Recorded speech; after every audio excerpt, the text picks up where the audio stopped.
다음은요. 어제 김혜경 여사가 국내에서 공식으로는 첫 단독 행보를 보였습니다. 영상을 보고 어떤 내용인지 살펴보겠습니다.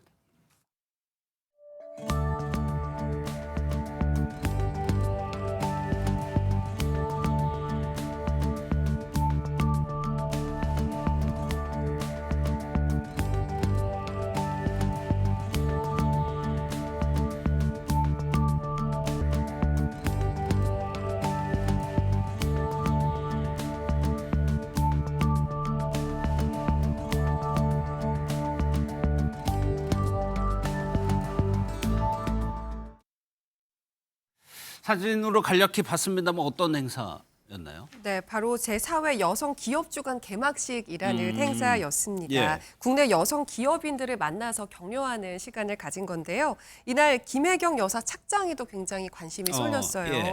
보면 흰색 치마 정장을 입은 차림을 확인할 수 있었는데요. 밝은 분위기의 이 해당 행사와 굉장히 잘 어울렸다 이런 평가가 예. 나오고 있습니다. 여성 기업가라고 하면 떠오르는 인물이 몇몇 있는데 특히나 주목을 받았던 인물이 있습니다. 네, 바로 삼성가의 장녀죠. 이부진 호텔신라 사장이었습니다. 예. 김혜경 여사가 앉았던 그 헤드 테이블에 같이 앉았는데 바로 옆자리에 앉아 있었다고 전해지고 있어요. 근데 두 사람의 의상을 보면 공교롭게도 블랙 앤 화이트였습니다. 이게 어떻게 보면 흑과 백으로 대비되기도 하지만 예. 또 한편으로는 맞춘 것처럼 잘 어울리는 색상이기도 하거든요. 그러네요. 또 이게 영부인과 또 여성 기업인들 중에서 인지도 명예에서는 거의 탑이잖아요, 이부진 사장이. 이 두 사람의 만남이고 또 이게 첫 만남이었기 때문에 예. 함께 자리했던 여성 기업인들 사이에서도 굉장히 화제가 됐다고 알려지고 예. 있습니다. 그런데 주변에서 이부진 사장은 뭐 역대 영부인과의 만남이 많이 주목을 받았어요, 사실. 예, 그렇습니다. 이제 이부진 사장의 경우에는 전 영부인들과의 그런 케미가 많이 주목을 받았었는데요. 예. 전 영부인인 김건희 여사와도 지난 2023년 두 차례 행사장에서 만남을 가진 걸로 또 그러니까 말이 있었습니다. 네, 화제를 이제 모았죠. 어제 예. 김혜경 여사가 참석한 그 여성 기업인 행사에서 이제 2023년에 김건희 여사와도 만났었던 건데요. 그때 그 자리 말고에 또 다른 행사에서도 두 사람이 만났었는데 예. 그때는 이부진 호텔신라 사장이 공개석상에서 이제 마이크를 잡고 해외 순방 때마다 한국 문화를 알리기 위한 노력에 감명을 받았다라는 말도 했습니다. 예. 뭐 물론 어제 행사에서 김혜경 여사가 가장 주목을 받았겠지만 보도를 보면 이부진 사장에 대한 관심도 만만치 않았던 것 같아요. 네, 그렇습니다. 이 행사가 이제 1부가 종료된 이후에 예. 2부 행사에서는 김혜경 여사가 자리를 또 비웠다라고 아. 하는데 이제 그때부터는 뭐 김혜경 여사에 대했던 그 관심이 이부진 사장에게 또 옮겨갔다라고 합니다. 예. 그 당시 상황에 대해서 이야기를 들어보면 마치 이제 유명 연예인을 그렇게 보는 듯한 그런 뭐 장면들이 연출되었던 것 같습니다. 그래서 많은 여성 기업인들이 이부진 사장의 이름을 연호를 하기도 하고 예. 또 한편으로는 이 사진 촬영을 또 수차례 요청을 하기도 했다라고 합니다. 예. 이런 요청을 받은 이부진 사장은 여기에 대해서 이제 화답을 하면서 40개 정도가 되는 그 테이블을 직접 돌면서 일일이 촬영에 또 응했다라고 알려지고 있습니다. 예.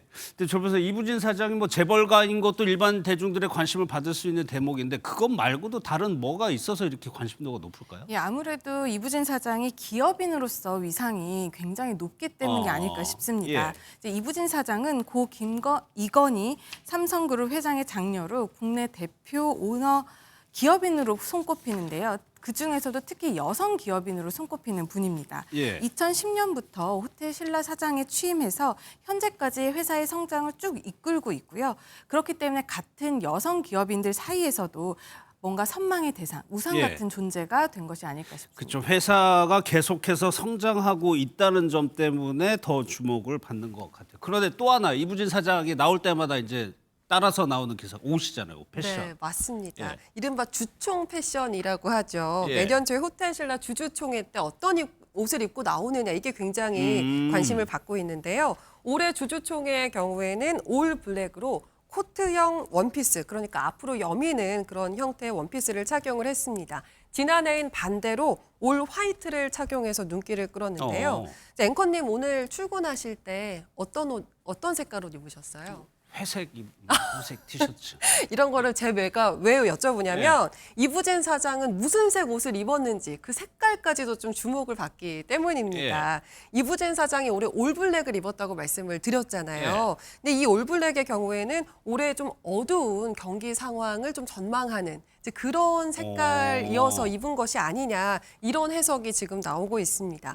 여성 CEO 중에서 워낙에 좀 손에 꼽히는 분이고 유명한 분이기 때문에 패션 자체도 화제가 되지만 그 안에 담긴 메시지까지 여러 해석들이 좀 나오고 있는 것 같습니다. 뭐 재벌가기 때문에 이런 옷들이 상당히 뭐 고가의 옷, 뭐 명품이지 않느냐 뭐 이런 생각도 들지만 의외로 저렴하다면서요, 옷이. 네, 명품이 많긴 많죠. 근데 명품이 그중에서 있긴 있고. 네, 그렇기는 한데 또 그렇지 않은 경우도 있어서 그게 더 주목을 받았던 것 같아요.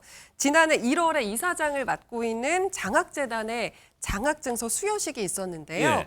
여기서 국내 디자이너 브랜드에 11만 원대 투피스를 입고 등장을 한 거예요. 그럼 저렴한 거죠, 11만 원대. 왜냐하면 이부진 사장의 연봉이 17억 정도 된다고 하거든요. 이 연봉을 감안했을 때 굉장히 비교적 저렴한 가격이었다 이렇게 해서 주목을 받았는데 그 저렴한 가격대에도 또 평소 선호하는 차분한 스타일을 또 소화할 수 있는 그런 걸 보여줬다. 그래서 좋은 평가가 나왔었습니다. 근데 아무래도 당시 행사가 이 학생들이 참석하는 그런 행사였기 때문에 의상도 그런 쪽으로 좀 신경을 써서 입었던 것 아닐까 그런 추측이 나오고 있습니다. 앞서 호텔 신라를 맡은 이후로 회사가 계속 성장을 하고 있다라고 언급을 해드렸는데 사실 조 변호사님 이부진 사장의 경영 능력이 몇 차례 좀 조명을 받았었어요. 네, 그렇습니다. 이제 고 이건희 회장의 장녀인 이부진 사장이 지난 95년에 삼성복지재단에 처음 입사를 하면서 첫 사회생활을 시작을 했고요. 2001년부터에는 호텔 신라에서 본격적인 경영 수업을 받았습니다. 그리고 2010년 호텔 신라 대표 이사로 취임을 한 이후에 굉장히 공격적인 확장 전략을 진행을 했고요. 그 결과 회사가 굉장히 성장하는 결과를 맞았습니다. 그리고 특히 이부진 사장 같은 경우에는 리틀 이건희로 불릴 만큼 굉장히 냉철한 성향을 갖고 있다라고 하는데요. 과감하고 또 결단력 있는 리더십을 갖고 있다는 평도 함께 듣는 편이라고 합니다. 게다가 2023년 12월에는 미국 경제지 포브스가 발표한 가장 영향력 있는 여성 100인에도 이름을 올리기도 했는데요. 당시에 한국인으로서는 2명만 그 명단에 올라갔었는데 그중에 1명이라는 점도 우리가 주목을 해봐야 될 지점 같습니다. 또 한 명이요. SK의 최태원 회장의 장남이 SK를 떠났다? 이런 맞습니다. 뉴스가 있던데요. 네, 최근에 근무하고 있던 SK 이노베이션을 떠나 그러니까 퇴사를 해서요. 바로 내일 세계적인 컨설팅 그룹으로 이직할 예정이다. 이런 소식이 전해졌습니다. 차녀인 민정 씨 역시 지금 미국에서 스타트업을 창업을 했다고 알려졌기 때문에 현재 3남매 중에 지금 막내거든요. 인근 씨가.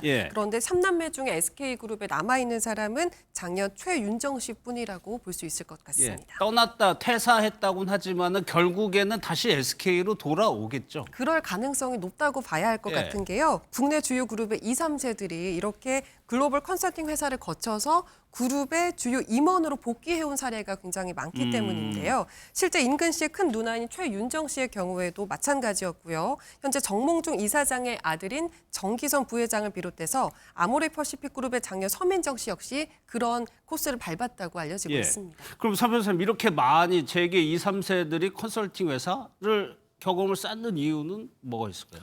일단 재벌가에서는 이런 글로벌 컨설팅 회사는 이제 경영 전반을 압축해서 경험할 수 있는 통로라고 이제 그렇게 알려져 있습니다. 그래서 뭐 일부에서는 경영 사관학교다 이런 이야기도 나올 정도로 상당히 선호가 되는 그런 업이라고 합니다.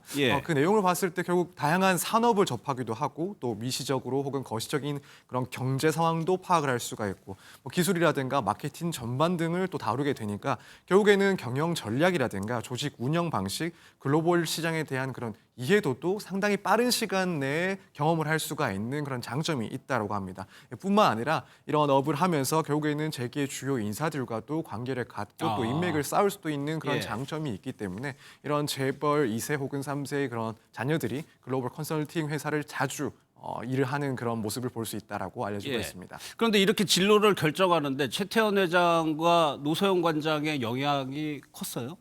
그거는 사실 지금으로서는 밝혀진 부분이 없기 그렇죠. 때문에 확인할 수가 추측의 없죠. 영역이긴 한데요. 아무래도 일단 진로를 정하거나 뭐 그럴 때 가장 가까이 있고 나에 대해서 잘 아는 사람한테 조언을 구하게 되는데 그게 부모님이잖아요. 예. 그러니까 이번에도 뭐 대기업 회장이나 그 자녀라고 해서 다르지 않지 않을까 그런 부분에서 나오는 얘기가 되는 것 같아요. 또 실제로 최태원 회장이나 노소영 관장이 자녀들과 굉장히 돈독하게 잘 지내는 것으로 알려져 왔기 때문에 이런 이야기가 더 힘을 얻고 있는 것 같은 그런 분위기입니다. 예. 또 뭐 최태원 회장이 평소에 뭐 삼남매에게 뭐 진로에 대한 상담, 뭐 아버지라면 뭐 할 수 있는 거죠. 해왔다고도 합니다.